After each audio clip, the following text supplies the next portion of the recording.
natin, which is normally naman ay 3 use. So ibig sabihin, sa 3 use na yon, kailangan maubos mo na yung iyong G-Gibbs. Kasi once na naubos mo na yung G-Gibbs mo, tapos nakaka-2 use ka pa lang, wala namang...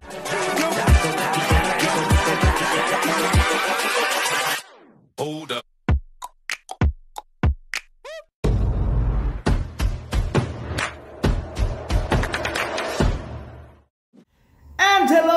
Hello! Magandang araw po sa inyong lahat and welcome back po dito sa Al Montero Tutorial. Ayan! So yung topic po natin ngayon is all about our G-Gibbs. Ayan, so maraming nagtatanong sa atin and nandyan po yung mga comment, mga nakasubscribe. Syempre hindi maaaring hindi natin sagutin yung mga katanungan nila. Ayan, so nalilito pa rin yung iba kung paano ba gamitin ang G-Gibbs. So ito yung pinaka-topic natin ha, kung paano gamitin yung G-Gibbs and kailan ito pwedeng gamitin. Okay, so doon sa nagtanong sa akin, meron siyang offer na 3,000 pesos. Sa 3,000 pesos na yon, okay, let's say, isipin mo na lang na ganito din yung offer sa'yo para maintindihan mo ng mas mabilis. Sa 3,000 na yon, ang nagamit mo ay 1,800. So, may natitira ka pa na 1,200 kasi nagamit mo na yung 1,800, di ba? Eh, ang minimum spend mo ay 2,000 pesos. So, ibig sabihin, may natitira ka pang 1,200 kasi 1,800 lang naman yung nagamit mo sa 3,000 na loan offer sa'yo. And meron kang 3 use of Gibbs or 3 use ng iyong G-Gibbs. So, may makikita ka dyan na 1/3. Then, ang balance na natitira mo is 1,200 dahil nagamit mo na yung 1,800 at may makikita ka dyan na minimum spend na 2,000 pesos. Ayan, dyan kadalasang nalilito yung ating mga subscriber, yung mga user na G-Gibbs. Ayan, yung 1,200 na yan, kapag may nakita ka na minimum spend na 2,000 and yung balance mo ay mas mababa sa minimum spend, isa lang ang ibig sabihin yan. Hindi po natin maaaring gamitin yung natitirang balance. So, bakit? Kasi nga po, kailangan ang pinakamababa na gagastusin mo sa paggamit ng G-Gibbs ay 2,000. 1,200 na lang yung pera ng G-Gibbs mo. So, ibig sabihin, hindi mo na siya maaaring magamit.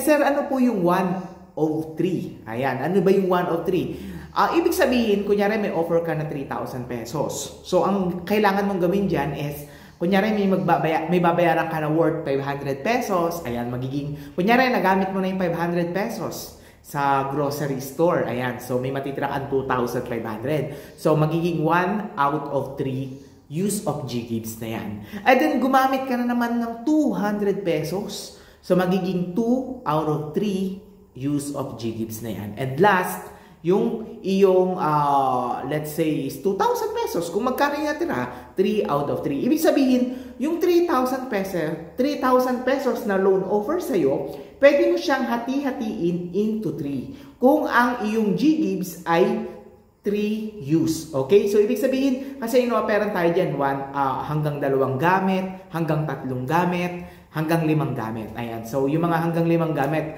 madalas or kadalasan yung mga offer niyan is 50,000 pataas. Okay, dun tayo sa normal na use of G-Gibbs natin, which is normally naman ay 3 use. So, ibig sabihin, sa 3 use na yon, kailangan maubos mo na yung iyong G-Gibbs. Kasi once na naubos mo na yung G-Gibbs mo, tapos nakaka-2 use ka pa lang, wala namang wala namang kaso yan, walang problema.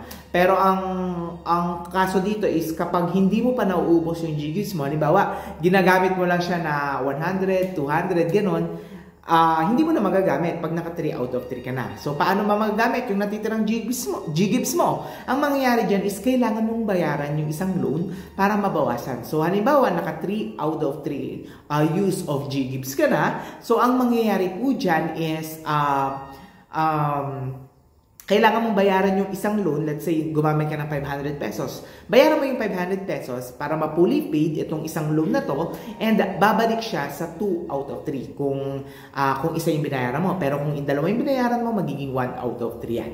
Ayan, so ganoon lang yung paggamit ng Ggigs. Basahin lang natin yung mga nakasulat. Makikita nyo dyan, limited offer. So, ibig sabihin ng limited offer, pwede siyang mawala, pwede siyang tumaas anytime. Spend, minimum spend. Ibig sabihin ng minimum spend, yun yung pinakamababang paggamit mo sa Ggigs mo. So, halimbawa, ang minimum spend mo ay 1,000, 1,000 lang yung pinakamababa. Hindi ka maaaring gumastos ng less than 1,000 pesos. Okay? So, yung use of Ggigs, 1 out of 3, 2 out of 3, 3 out of 3. Yan. Ibig sabihin naman yan, 3 beses mo pwedeng hati-hatiin yung loan offer sa'yo. So, hindi po ibig sabihin na ginamit mo yung 3,000 na loan offer mo, meron ka pang dalawang 3,000. Hindi po ganoon.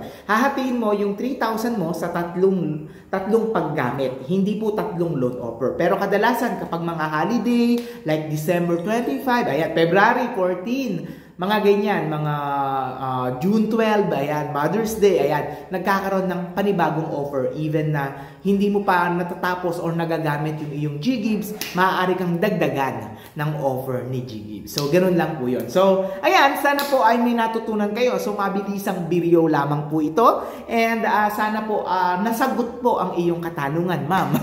Ayan, so, maraming salamat po sa panonood. Merry Christmas and a Happy New Year. Hanggang dito na lang po. Once again, I'm Adrian Almontero dito sa Almontero Tutorial. Bye! Thank you for watching!